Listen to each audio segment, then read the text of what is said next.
د مرګ مسافر 21مه برخه. تر پیدا کړم مسافر د مرګ په نوم باندې بیا تر پیدا کړم مسافر د مرګ په نوم باندې بیا رب د قهر د پری بیا ځلینا ورن را د مرګ مسافر د داستان درنو او قدرمن اوریدونکو په دې هیله چې روغ او جوړ به یاست. الله رب العزت مو خوشحاله لره. زه محسن احسان مې یو ځل بیا د مرګ مسافر د داستان د خپرونې کوربتوب کوم په دې هیله چې دا خپرونه تر پایه راسره واورئ. درنو او قدرمن اوریدونکو په تېره برخه کې مو اورېدل قدس د دمشق څخه د صلیب په لور په همدې خیال سره روان و. دا چې نور څه وسول دا به په راتلونکي خپرونه کې واورو انشاء الله تعالی. هغه په دې خیال کې روان و چې هلته به حالات په خپل لاس کې واخلي او بیا به رکن الدین ببرس له منځه یوسي. تر اوسه له دمشق څخه لږ لرې تللی و. جاسوس ورته خبر راوړ چې د رکن الدین ببرس خپل ذاتي جاسوس رکن الدین ببرس دا خبر ورکړی چې قدس د خپل وعدې څخه منکر شوی دی. جاسوس ورته دا هم ویل چې رکن الدین ببرس ستا په خلاف رجک شوی دی. قدس ورخطا شو، خپل مشاورینو سره مشوره وکړه. یو پوځي جنرال مشوره ورکړه موږ به د مرګ مسافر ځان سره یو ځای کړو، په دې سره به زموږ په قوت کې اضافهوالی راشي. خو قدس په فکرمن لهجې سره وویل دا څنګه کیدای شي؟ که چېرته هغه موږ سره په اتحاد راضي نه شي نو بیا ته پوهېږې چې رکن الدین ببرس له عمیر سره ډېر قوي ملګرتیا ده، په خپلو کې د ورونو په شان دی. هغه به د ببرس په خلاف هېڅکله له موږ سره یو ځای نه شي. جنرال د بلې مشورې لپاره بیا وویل ښه سمه ده، که داسې نه شي کېدی نو داسې وکړه چې د مرګ مسافرو سالار دمشق ته راوغړ او دمشق نه بهر په غرنۍ سیمه کې پټ شوي تاتاریان اوس هېڅ هم نشي کولی. که چېرته تا سره په اتحاد راضي نه شي نو باید سمدستي بندي شي. موږ به د مصر په لور کوچ وکړو تر څو د رکن الدین ببرس د راتګ څخه مخکې موږ د قاهرې حالات په خپل لاس کې واخلو. دا مشوره د قدس خوښه شوه. سمدستي یو قاصد د عمیر په طرف ولېږه تر څو یې دمشق ته راوغواړي او په خپله هم سمدستي د دمشق په لور روان شو. د قدس د دمشق په رسېدو سره لږ وروسته عمیر بن خزام هم راورسېد. عمیر د قدس په لوري وکتل او وویل ستا یو قاصد زما په لور راغلی و، آیا تا زه راغوښتی یم؟ قدس په مصنوعي خندا سره وویل هو ما ته راغوښتی یې. د دې فیصلې لپاره که چېرته رکن الدین ببرس او قدس په منځ کې جګړه وشي نو ته به چا سره یې؟ عمیر خپل سر ټیټ کړ او وویل آیا دا امکان لري؟ قدس وویل په حکومتونو کې هر څه امکان لري. عمیر خپل سر راجګ کړ. د غضب په نظر یې د قدس په لوري وکتل او وویل تاسې اوس هم د کورني جنګ خبرې کوئ په داسې حال کې چې موږ د تاتاریانو عظیم جنرال قطبغات یې ماتې ورکړې او هغه مو له منځه وړی دی. په نږدې وخت کې به هلاکو د دې ماتې څخه خبر شي او د توپان په شان به په موږ حمله وکړي.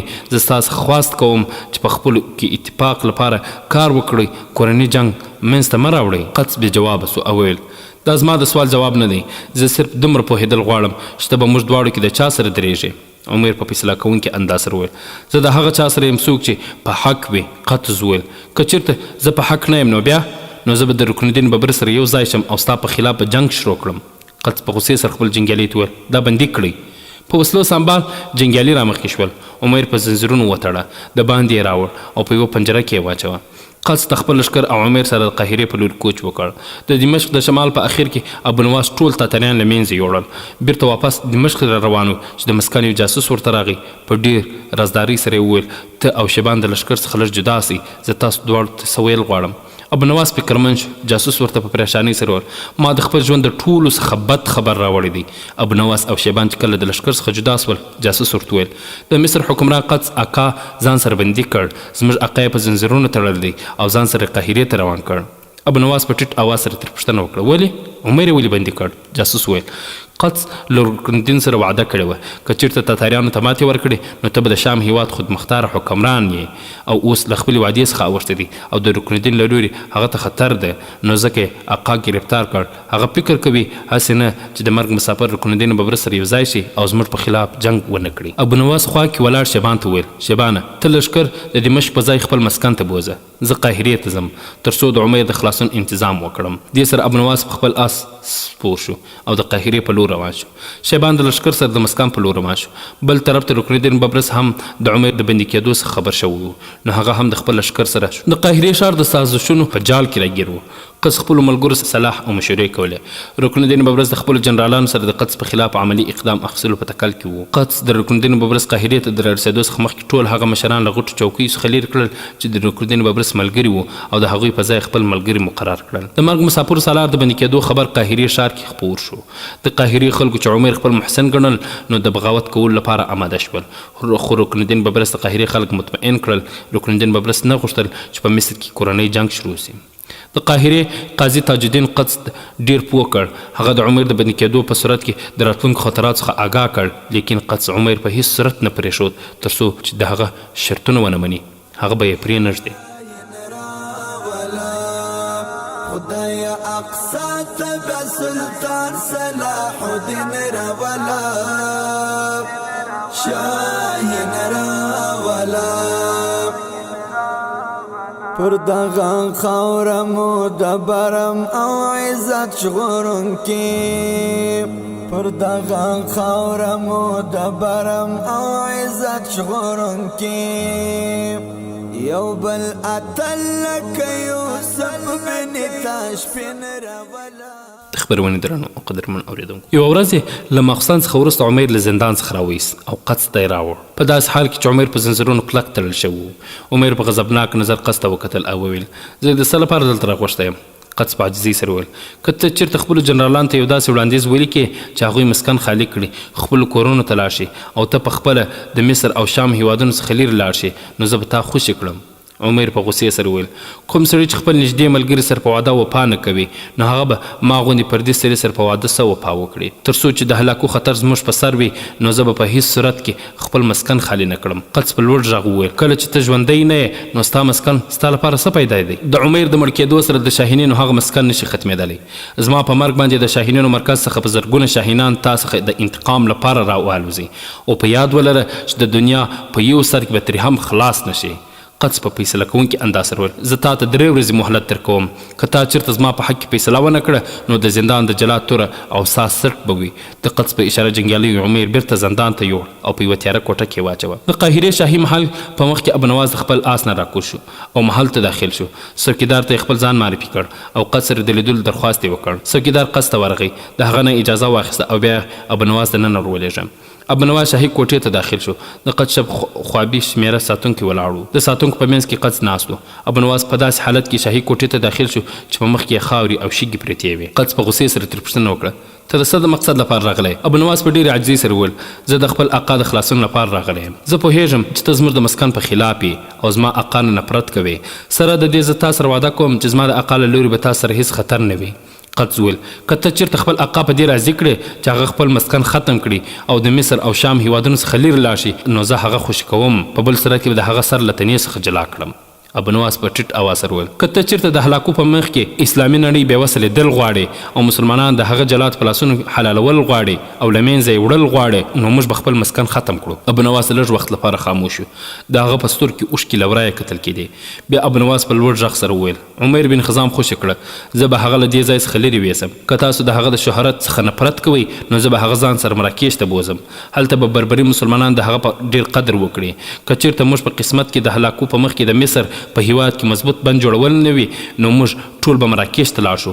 هلته به د نوي جذبې او ولولې سره د هلاکو په خلاف راجګ سو. د ابونواز په سترګو اوښکې ځلېدلې او خاموش شو. قدس خوشحال سو. هغه په یو کاغذ باندې اجازتنامه ولیکه، ابونواز ته یې ورکړه او وویل لاړ شه عمر سره وګوره، که چېرته هغه د مسکن په ختمولو او مراکش ته په تللو راضي کېږي نو زه به هغه خوشي کړم. ما د زندان مشر ته لیکلي دي چې هغه تا ته د عمر سره د لیدو اجازه درکړي. ابونواز د باندې راغی، ټول بدن یې رپېده. د قاهرې قاضي تاج الدین په خپل میلمستون کې ناست و. یو سپاهي دننه راغی، په خپل مخ باندې یې نقاب اچولی و. هماغه ښایسته لاسونه والا جنۍ وه چې د یرشلم په جګړه کې د عمر په پښه باندې پټۍ تړلې وه. منصوره کې عمر ته د انارو شربت ورکړي وو. په بغداد کې عمر د مرګ له خولې څخه راویستی وو. هماغه ښایسته جنۍ وه د هغې په مخ کې کېناسته. د قاضي تاج الدین نه یې پوښتنه وکړه ایا تاسو د ښار قاضي تاج الدین یاست؟ تاج الدین په حیرانتیا سره د هغې په لور وکتل او وویل زما نوم تاج الدین دی، ته د څه مقصد لپاره راغلی یې؟ هغه نومورکې جنۍ په ټیټ اواز سره وویل د انصاف لپاره راغلی یم. څنګه انصاف؟ د مرګ مسافر سالار عمر بن خزام خوشي کړه. ستا د عمر سره څه تعلق دی؟ آیا مجاهد ښځه یاست؟ زه لا دومره خوش قسمته نه یم چې د هغه ادنا خادمه یم. آیا ستا تعلق د مرګ مسافر سره دی؟ نه. نو بیا ته عمر څه پیژنې؟ زما د عمر سره د پخوا نه رشته ده. زما د عمر په جسدونو کې چې کوم روحونه پوه شوي دي هغه د اول نه یو بل پیژني. زما د هغه سره داسې رشته چې هیڅوک یې له منځه نشي وړلی. هغه زما لپاره هر څه دی. هغه زما آقا دی. تاج الدین په ډېر شفقت سره پوښتنه وکړه ته له کوم ځای نه راغلی؟ ستا په خبرو کې د عمر لپاره درد او همدردي ده.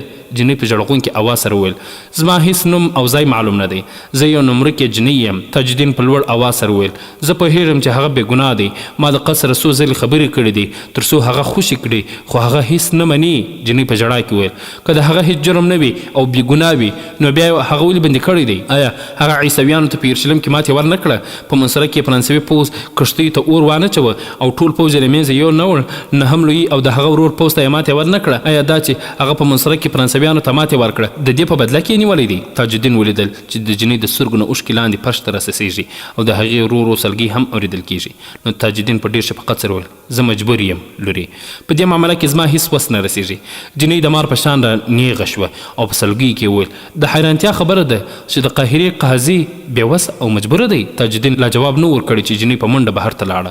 هغه نمرکې جنۍ د 2 کوڅو څخه تېر شوه. کله چې لار راووتله ویې لیدل چې ابنواس یوې خوا ته روان دی. جنۍ د هغه پسې منډې کړې، هغه ته یې اواز وکړ ابنواسه ابنواسه. ابنواس ودرېد. جنۍ په منډه د هغه خوا ته ورغله او ترې ویې پوښتل چېرته روان یې؟ ابنواس په پریشانۍ سره د هغه په لوري وکتل او وویل ته څوک یې؟ آیا تا زه نه وپېژندلم؟ نه، زه هغه جنۍ یم چې عمیر مې د بغداد نه په زخمي حالت کې حادثه ښار ته راوړی و. کله چې ته شیبان او اربیتا راغلې نو زه د هغه ځای نه ورکه شوم. ابنواس مسکی سو او وویل د خپل مخ نه نقاب لرې کړه چې زه هم وګورم چې زما د اقا محسن څوک دی. جنۍ د احتیاط لپاره په نقاب باندې لاس کښېښود او وویل ته پوهېږې چې عمیر ما ته د نقاب لرې کولو وویل، خو ما هغه ته ډېرې زارۍ او منتونه وکړل چې هغه مې مطمئن کړ چې زه مخ نه نقاب نشم لرې کولی. کله چې ما عمیر ته نقاب لرې نه کړ چې هغه زما اقا دی نو ستا په مخ څنګه لرې کولی شم؟ زه د مناسب وخت په انتظار یم، کله چې راشي نو زه به یې په خپله لرې کړم. ابنواس ترې وپوښتل آیا ته زموږ اقا سره مینه کوې؟ جنۍ په ډېرې بې پروایي سره وویل هو، زه د هغه سره مینه کوم.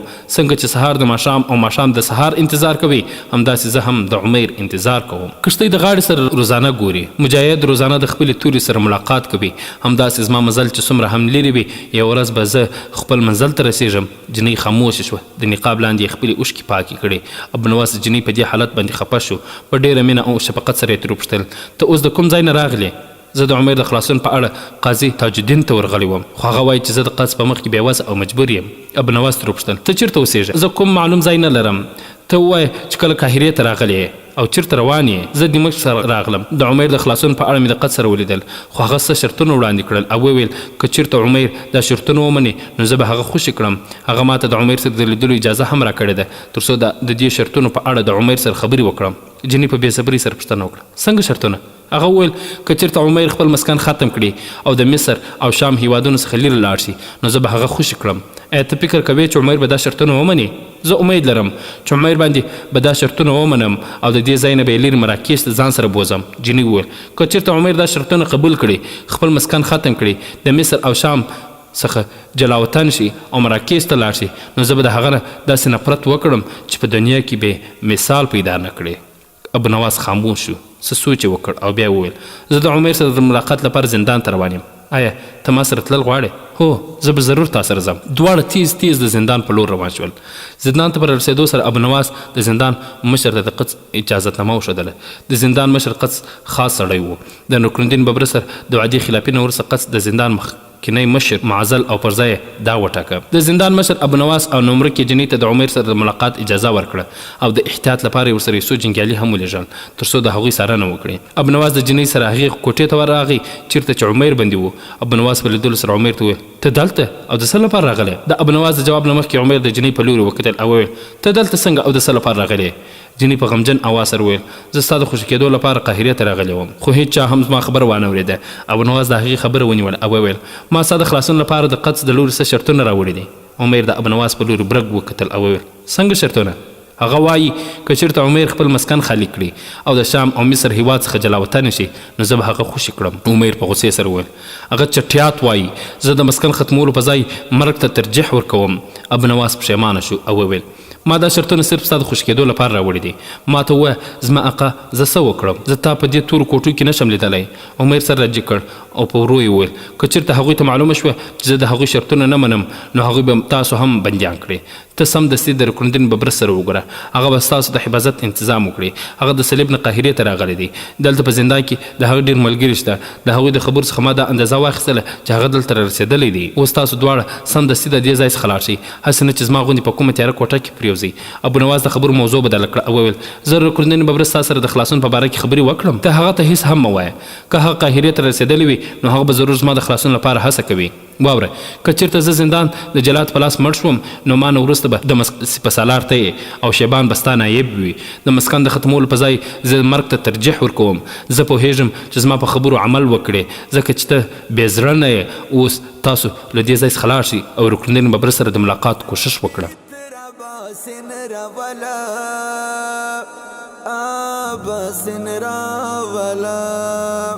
د اسلامي نړۍ غم خوره تل شاهین راولا، شاهین راولا.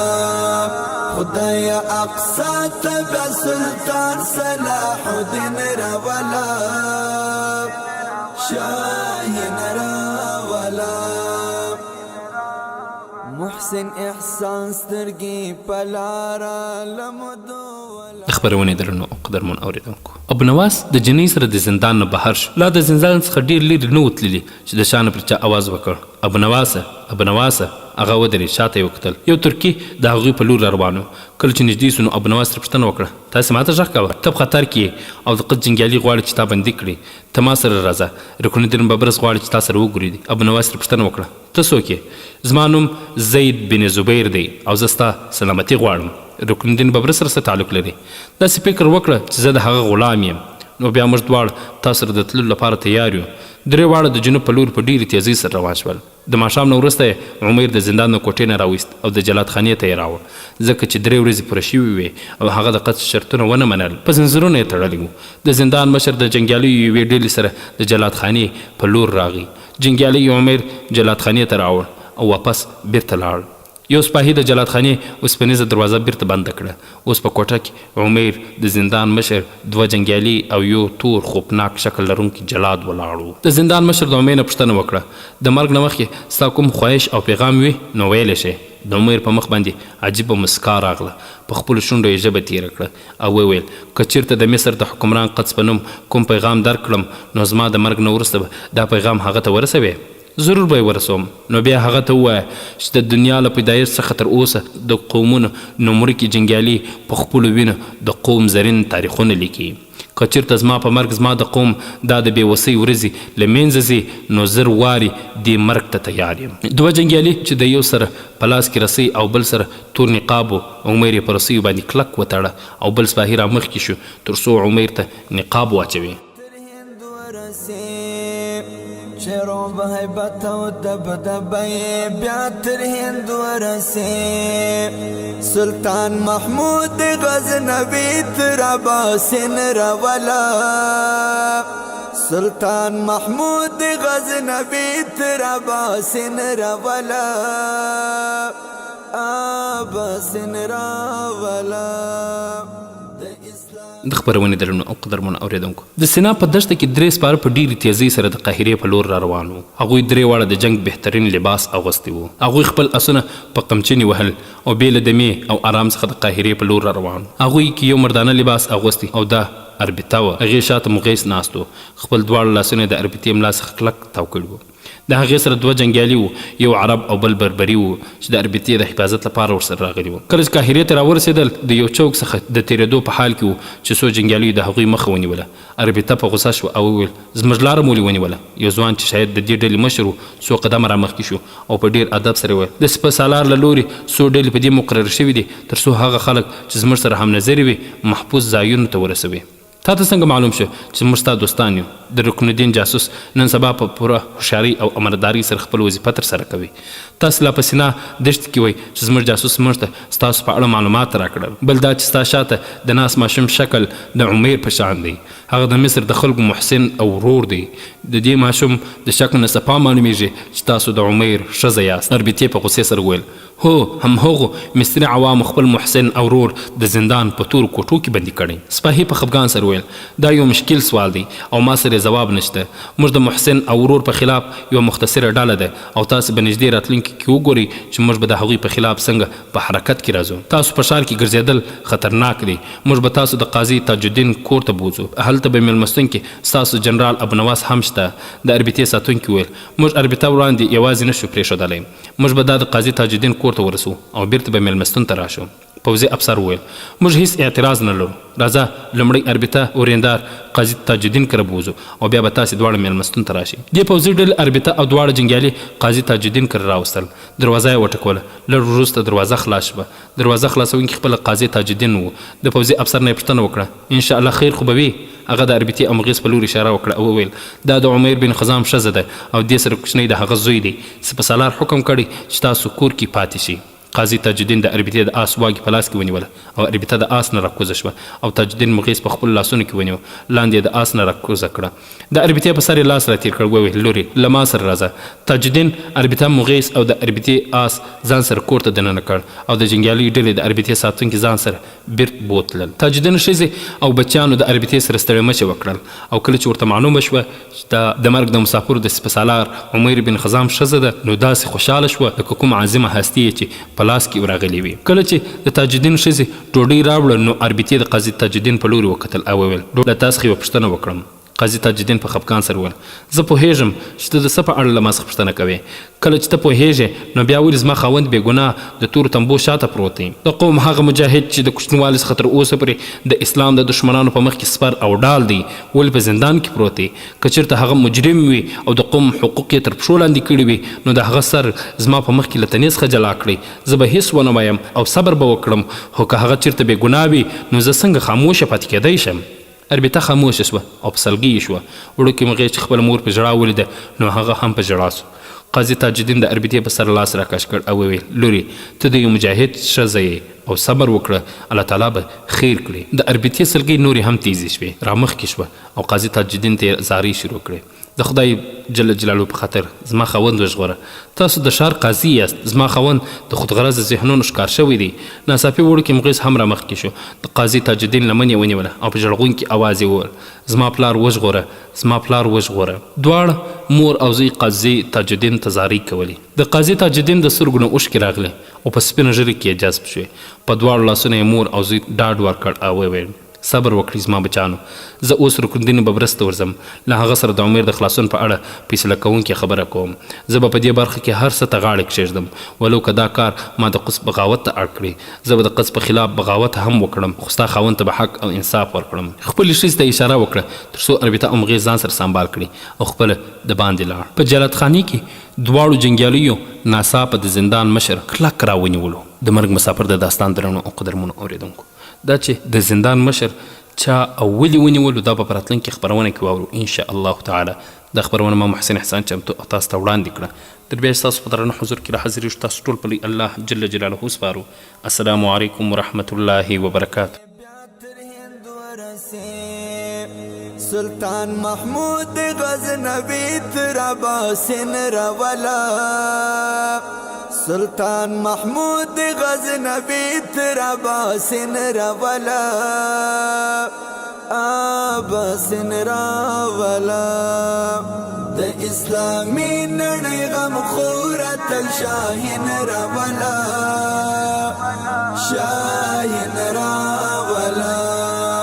خدای اقصا تبع سلطان صلاح الدین رولا. شاهین رولا. محسن احسان سترګي پلارا لمدو ولاړم. محسن احسان سترګي پلارا لمدو ولاړم. د پاکونکي عمر